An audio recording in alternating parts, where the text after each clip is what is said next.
Hi, I'm Femi OK, and you're in the stream. Today, is the government of Myanmar coordinating a genocide against the Rohingya? Take a look at this clip from the Al Jazeera investigation, Genocide Agenda. သူတို့ကဝိုင်းပြီးတော့မီးတို့ကိုဘုံမှာမီးတို့ဒီမှာကလာတွေဒီရခိုင်ပြည်မှာမနေတာမီးတို့ကိုဘင်းမှာဘုံမှာတောင်ပြမယ်မီးတို့သွားဒီနေရာမှာမီးတို့ဒီရခိုင်ပြည်မှာမီးမနေနဲ့ဝိုင်းပြီးတော့ကျွန်တော်အကိုကြီးတယောက်ရှိတယ်ကျွန်တော်အကိုကြီးကကျွန်တော်မလိုက်ဘူးဆိုရင်သူနဲ့ဒီမှာစကားအပြန်အလီမှာသူတို့ရခိုင်တပ်တွေသူ့ကိုဓာတ်နဲ့ခုတ်တယ်ခုတ်ပြီးတော့တခါတည်းအတီစီဝါရဲတခါတည်း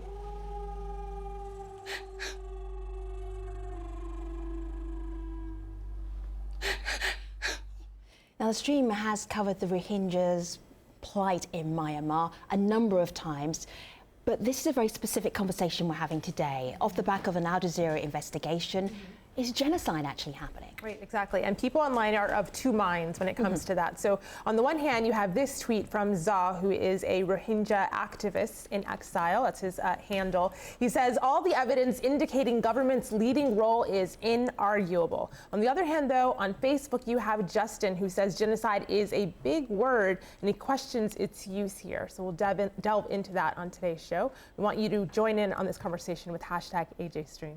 The Rohingya people are excluded from large parts of society in Myanmar, the country formerly known as Burma.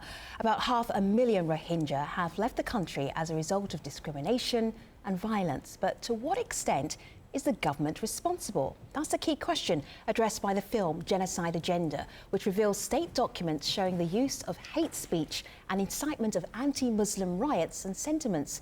These documents, along with expert testimony and eyewitness accounts, have led an arm of Yale University Law School to say that there is strong evidence the government of Myanmar is coordinating a genocide against the Rohingya. So what are the implications of these findings for the Rohingya people? To help us talk about this, we're joined from Doha by Phil Rees, the principal investigator of the Al Jazeera documentary Genocide Agenda.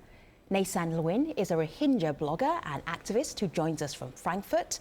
And Thomas McManus, a lawyer and criminologist at the International State Crime Initiative at Queen Mary University of London. Gentlemen, welcome. Audience, I want to show you something here on my laptop. It's a series of documents here. I'm going to start with just the first page. United Nations Human Rights, an internal report on the findings of OCHA's rapid response deployment in support of the humanitarian response in Rakhaing State, Myanmar, human rights issues. So, Phil, did the film come before the document or the document come before the film? What prompted you and how did you get it? Well, I'm not going to tell you how I got it, but I tell you, I first went to the area where the Rohingya had fled in Bangladesh in 1992. Yeah. So I've been aware of this problem for a long time. That was one of the first instances where there'd been a mass flight of people, several hundred thousand fled in that period due to discrimination in Myanmar. I then did a film in 2012 called The Hidden Genocide when this issue was first being discussed. So I've been very aware of asking the question, why are these people fleeing and what's the problem? So what happened is shortly after that, I started using some of my sources there to basically try and get documents, try and get evidence to work out whether the government, the central government in Myanmar, was deliberately trying to do something, because the way they presented violence in 2012, for example, which led to 140,000 or so Rohingya having to flee their homes and end up in camps, they presented that as just communal violence and kind of the result of democracy, whereby long-standing hatreds between the Muslims of that area and the Buddhists somehow had just come over the brim and they were started exercising, great violence against each other, and that the government in Myanmar was somehow standing back and saying, well, it isn't our fault, we're trying to do our best.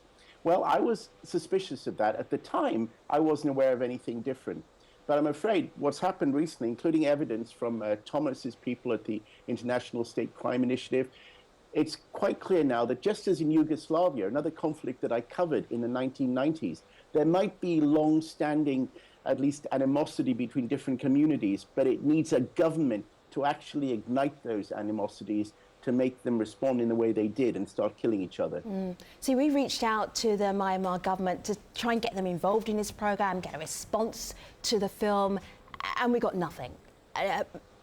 Nasan, I'm just wondering about your connections with the northern part of Myanmar. What are you hearing that might back up the idea that genocide is actually happening?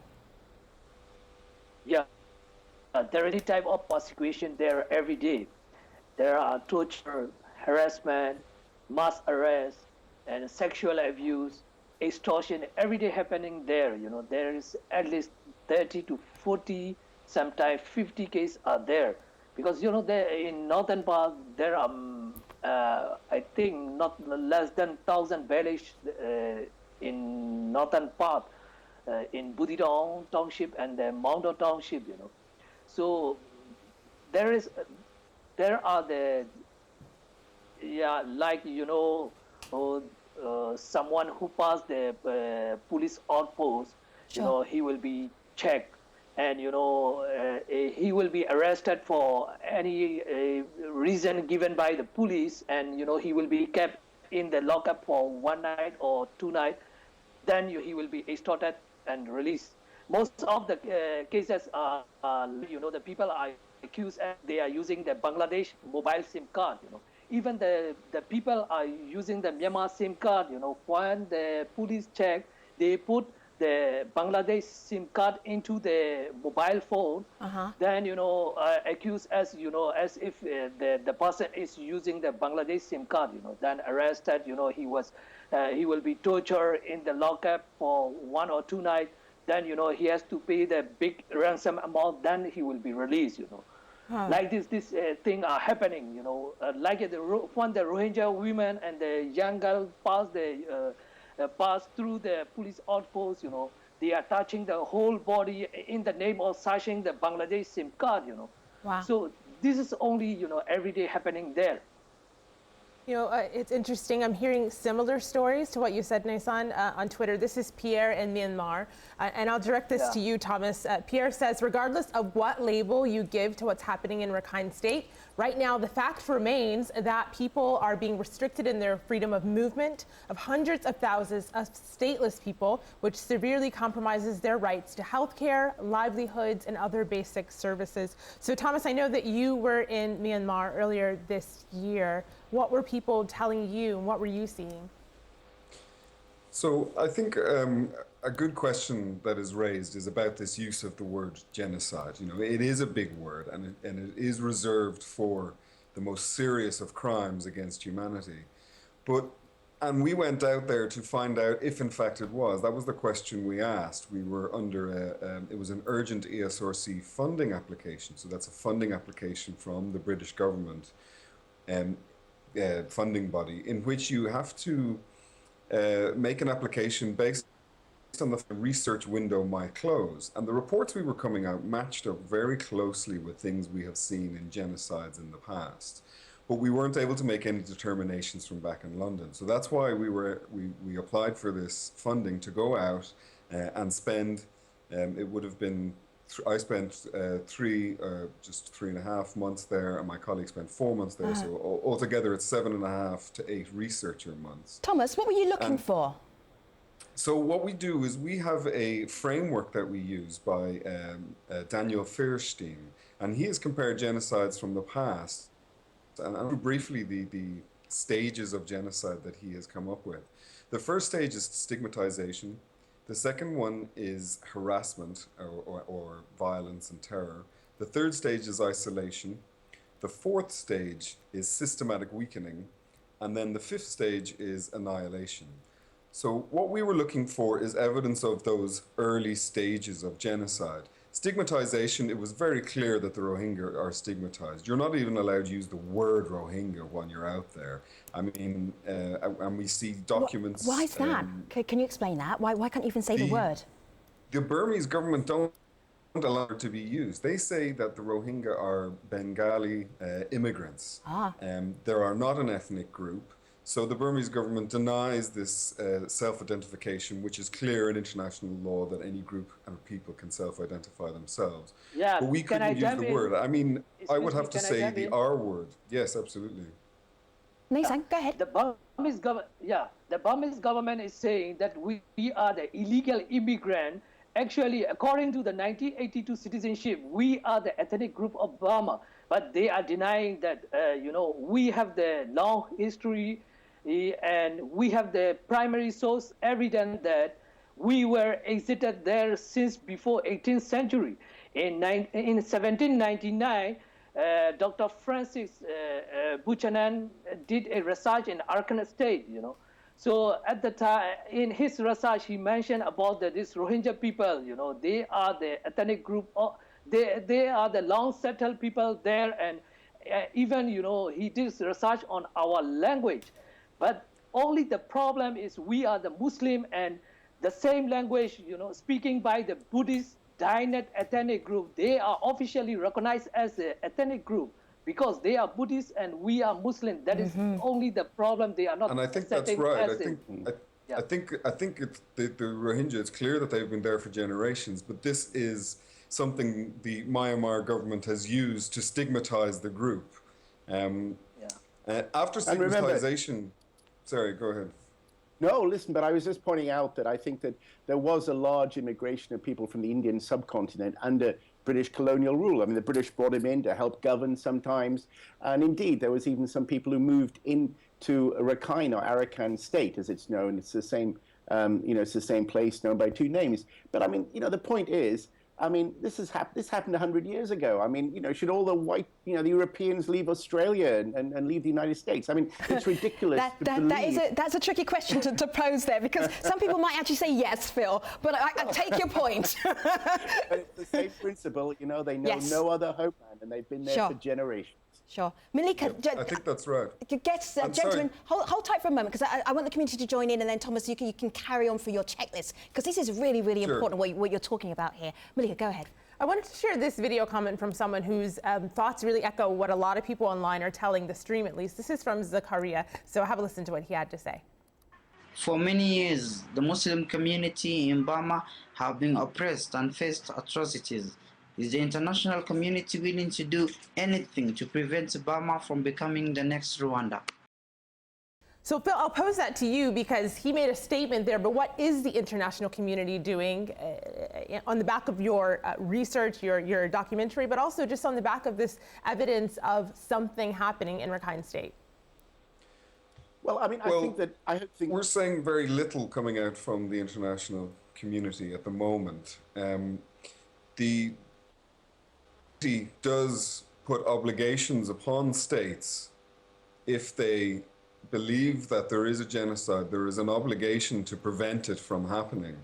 And that's one of the reasons people don't like using the word genocide, and especially governments, because if they use it, that means they have they consider it taking place, and that means they are taking on the obligation, which a lot of resources would have to be put in place, and that's why it's resisted, and that's one of the reasons you don't hear the word used by the international community. Of course. Phil, what were you going to say?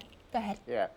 No, I didn't mean to jump in there, but spot on. I mean, if you do actually accept that genocide is being committed, there is an obligation under the Genocide Convention. Now, several people have said, "Oh, why use the word genocide? Isn't that too extreme? There hasn't been mass killing in the way that there was, obviously, during the horrible events of the Second World War."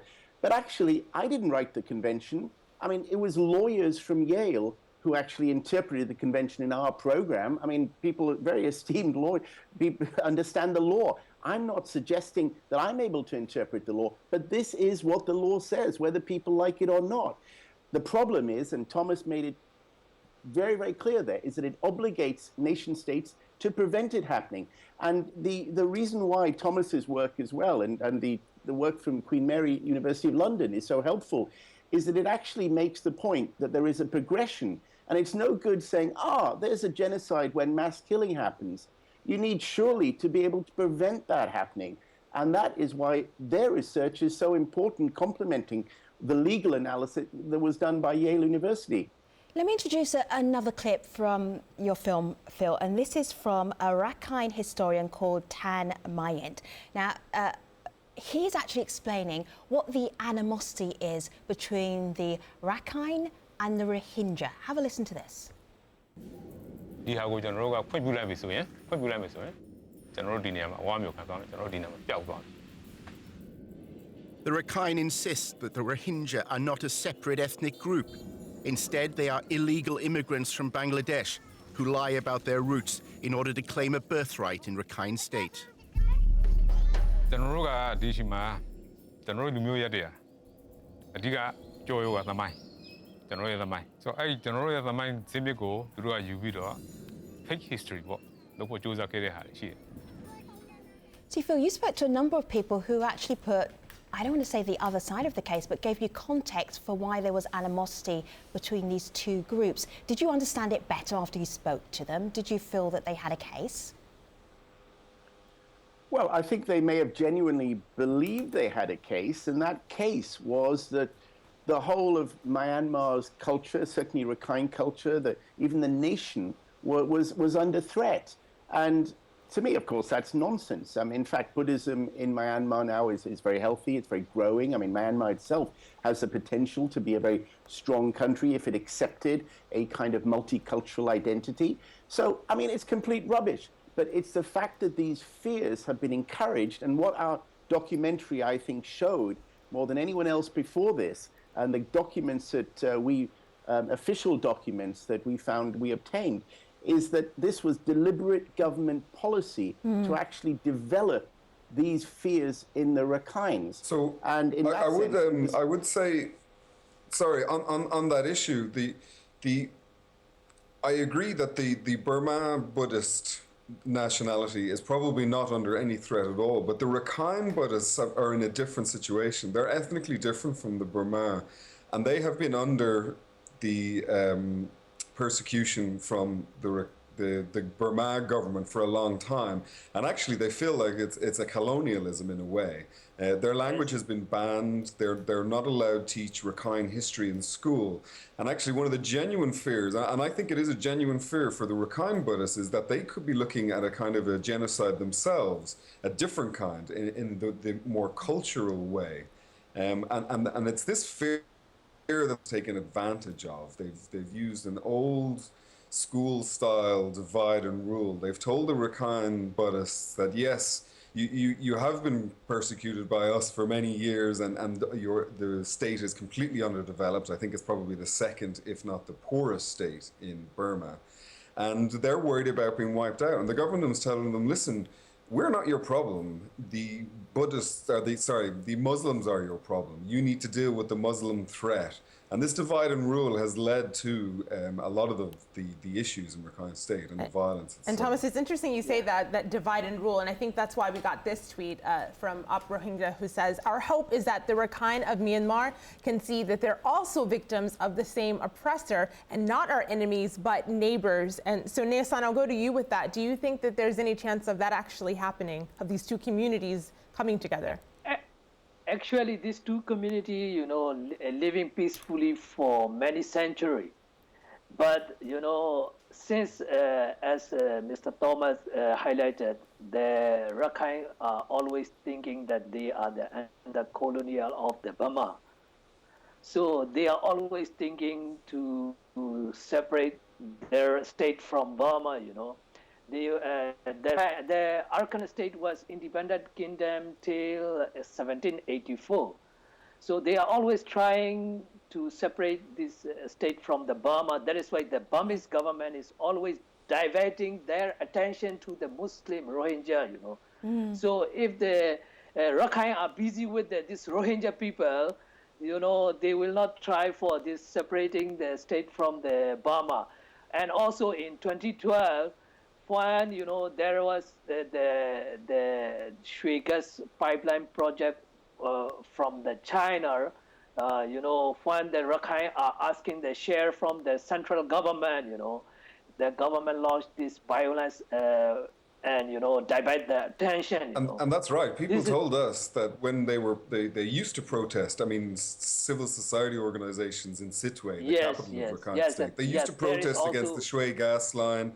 And now all their energies have been diverted towards the Rohingya issue, and so things they used to do to try and get the resources they should be getting Yeah. from their own state. Yeah. It's all been diverted. Yeah, let me- And you're right that the Gentlemen- groups did live together Yeah. for a long time. People we talked to, they used to go to each other's weddings. And think about that, these are weddings of different religions, so they used to have to come together before the wedding to prepare different foods, because different people would be eating different types of foods at the Sure. wedding. And this was all up until June 2012, when and genocide is a social reorganization. I mean, Yeah. that is the aim of genocide, and that is what's happened. The groups have been completely separated now. Gentlemen, I am showing you, you mentioned June 2012, Thomas. I'm going to show you a program that we did in August 2012, August the 1st, 2012, on the stream. It was called The Plight of the Rohingya. You're about to hear from Waka Udin. He's the chairman of the Burmese Rohingya Association of North America. The very last thing he said on that show was this. If the international community cannot resolve this issue through negotiation with Burmese government, it has to bring up at the United Nations Security Council and General Assembly to address this issue, because this is a genocide, this is a serious human rights violations and crime against humanity. So please, we still have time, there's still time, please wake up, please take a step, a concrete step, and to save this Rohingya from extinction. That really spoke to me, Phil, when I was looking back to see what programs we've done. And then I just saw a Reuters story which came out on Friday. The UN urged to investigate strong evidence of Rohingya genocide in Myanmar. And then a reaction from the actual government, which was more than we were able to get. The Myanmar government could not immediately be reached for comment, but in response to the report, Myanmar's information minister told local news site Myanmar the government, quote here, rejects the accusation completely. So, 3 years ago, nothing. Your investigation, nothing. The UN Human Rights Report, nothing. What's going to happen now, Phil, do you think? Well, I think a lot will depend on what emerges from this election, because I would be very surprised if there's any shift in real power. And the regime's calculation, in my view, is that they have a semblance of democracy. I mean, the election is quite complicated, by the way. 25% of seats guaranteed to the military. They maintain control of the defense ministry, the border ministry, the police, and that includes secret police and all the special branch, all the agencies that during the years of dictatorship were very, very powerful. And I think what the government there wants, and the elite in a way, is they want the investment. They want contact with the outside world, because while Burma was isolated, they weren't getting, they weren't able to be as wealthy as they could be. So they've looked at their other Southeast Asian neighbors and thought, well, we can carry on like this. But an unfortunate byproduct of that is the genocide of the Rohingya. Now, what will the world do? Well, unfortunately, many people in the outside world welcome this openness, and they're treading so carefully because they do not want Myanmar See, Phil, to return. you didn't hesitate. You said the genocide of the Rohingya. Thomas, you were taking us through, but unfortunately our program is not long enough, taking us through your checklist of, is a genocide happening in this country? What was your conclusion? The conclusion is that we are looking at a genocidal process. And we think it's in stage 4, systematic weakening, and teetering on to stage 5, which is annihilation. Wow. And that's why we have grave concerns about the current situation. There's no healthcare, education, food is restricted, there's no way to make a living. You cannot vote, there's complete disenfranchisement. These are classic systematic methods, and the next stage would be, in the logic of a genocidal process, would be annihilation, and that's the real worry. Wow. Do you know, it's perverse that we as a world are waiting for, let's just get exact confirmation before we do anything. I'm taking our guests online to our post show at stream.aljazeera.com. Our guests are Phil Reeds from the Al Jazeera Investigative Unit, Nasan Lewin, who is a Rohingya blogger, and also Thomas McManus, you heard him just there, from the International State Crime Initiative. If you have something that you want to add, it's not too late. Join us online, stream.aljazeera.com. Thanks for watching.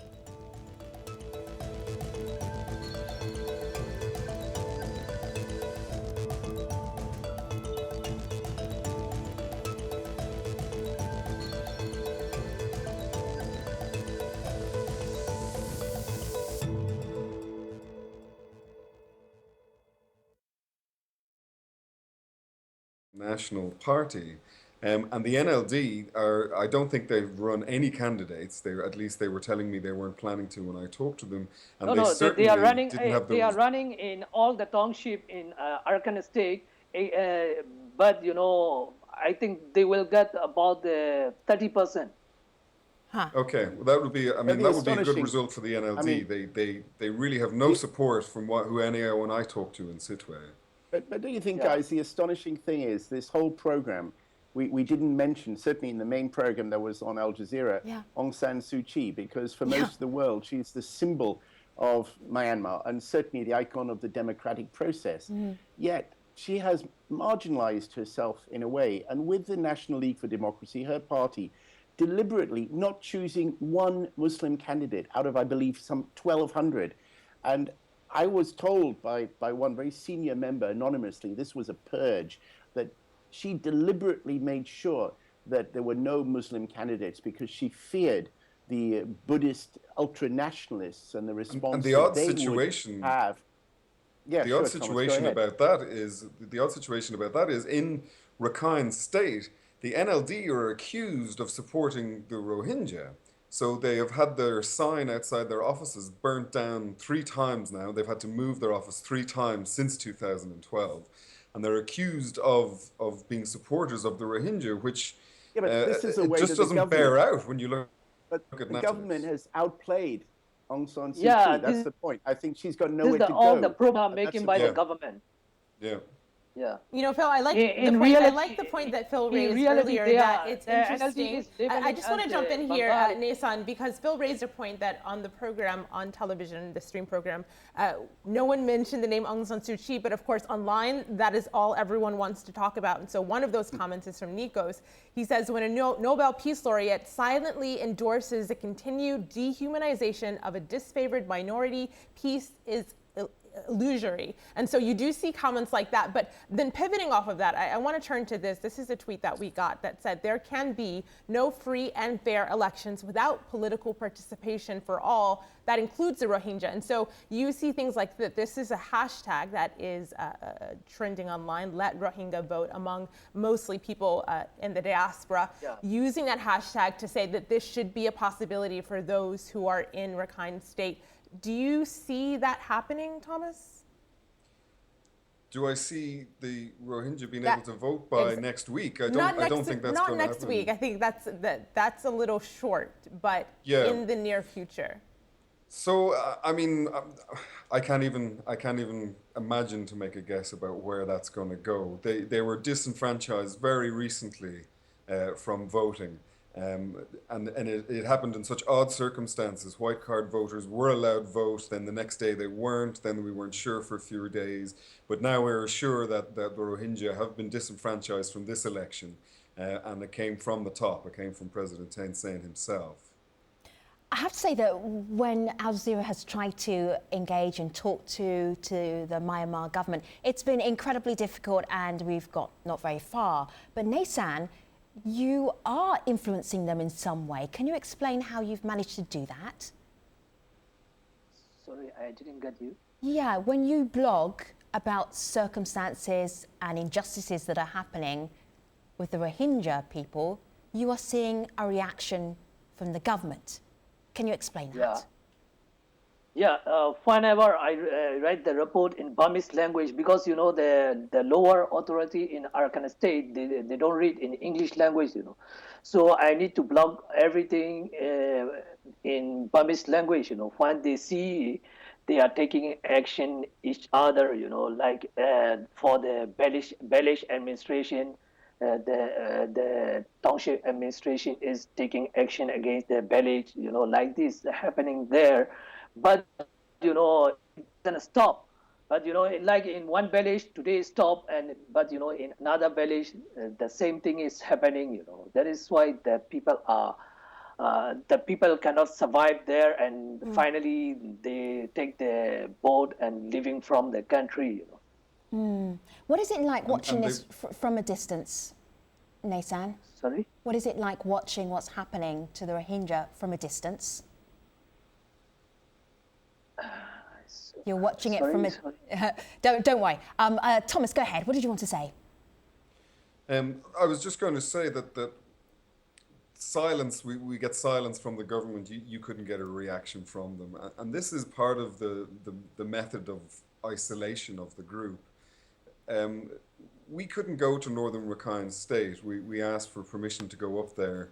The government local minister told us to straight that it was for security reasons, and then in conversations with each other that we were able to get translated, it was because they were afraid we were going to speak to Kalar, which is a pejorative term for the Rohingya. So it was quite clear that they wanted to keep us out in case we were collecting information, which is what we were intending to do. Very few journalists get to Northern Rakhaing State. There are some NGOs up there. They won't talk about it because Médecins Sans Frontières made a statement about treating gunshot wounds, and then they were kicked out of the state. And every other INGO, international non-government organization, is afraid to speak out. The UN doesn't speak out that much. Sorry, when people speak to outsiders, there's retribution to them immediately. I mean, that's what I got from the former UN rapporteur, who tried to elicit from people an honest response about what's going on. And they refused in his presence to even use the word Rohingya for fear that the room was being bugged and that anything they say would be used against them as soon as the foreigner would leave. That's absolutely right. And we talked to people inside the camps that the current special rapporteur talked to, and they were hunted by the police after she left. Phil, I have one last question here from community that I'm going to direct to you, Phil. This is from Iqbal, and he says, do you hold out any hope that the persecution will halt given your probe? You know, listen, I think that hopefully the attention that the Rohingya have had this week from, various reports from Thomas's group at Queen Mary University of London and, Yale University, I think that, Western governments in particular are becoming wary. In 2010, they just thought, this is amazing what the military regime is doing. We will embrace that wholeheartedly. But I think that skepticism is increasing. I understand it might even be in the White House.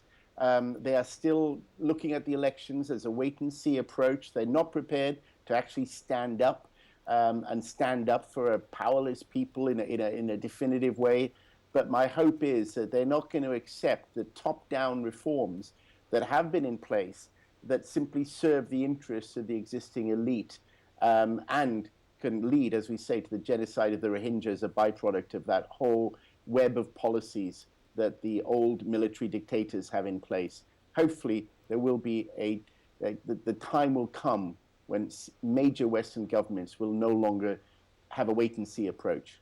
Gentlemen, thank you so much for joining us on the stream this afternoon. Naysan, what's your final thought for us to end this conversation? Yeah, from the international community, like, the United States and United Nations and the European Union, they have been issuing many statements for us, that they are very concerned and they are very worried. But all the statements are not saving the life. People are fleeing from the country day by day. As you see in the camp, people do not have a table to eat, people are sitting on the ground and they are eating, So, like in America, if one person is tortured, the whole government, the whole country is, voicing for them, for one person, But we are the 1.3 million people, not just a few thousand.